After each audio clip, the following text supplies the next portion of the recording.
ચૂંટણીનો માહોલ હોય ત્યારે અનેક વિવિધ તાલુકા જિલ્લાની અંદરથી આપણા સમાજના અને અન્ય લોકો પરિભ્રમણ કરતા હોય,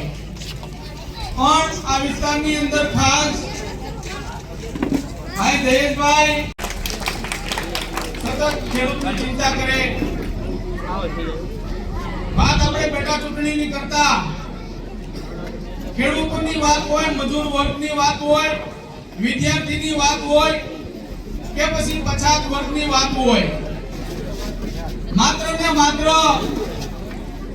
પછાત વર્ગના લોકો સાથે અન્યાય અત્યાચાર થાય. ઋત્વિકભાઈ મકવાણા ઘણી બધી વાત કરી. આપણી વચ્ચે પધારેલા પૂજાભાઈ વંશ પૂર્વ ધારાસભ્ય ઉના અને કોળી સમાજના આગેવાન નેતા, આપણે એને કહી કે આ વિસ્તારના મતદારો અને ખેડૂતોની બે વાત કરશે. ઘણા દિવસોથી આગેવાનોને મળ્યા અને વિસ્તારની અંદર સરપંચ હોય કે પછી તાલુકા પંચાયતના પૂર્વ સભ્યો હોય, સંગઠિત ન હોવાની એની રાજકીય ક્ષેત્રે કે સામાજિક ક્ષેત્રે ગણના ન થતી હોય, પરંતુ એક મજબૂત સંગઠનની રચના કરી રાજકીય અને કોંગ્રેસ તાલુકા પ્રમુખ ગીર સોમનાથ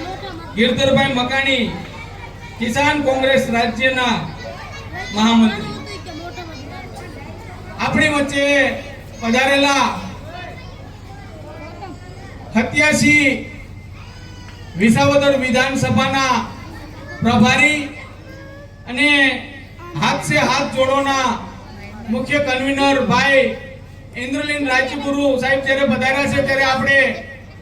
એને વિનંતી કરી કે આ વિસ્તારના મતદારો અને અમારા સમાજના આગેવાનોને બે શબ્દ કહેશે.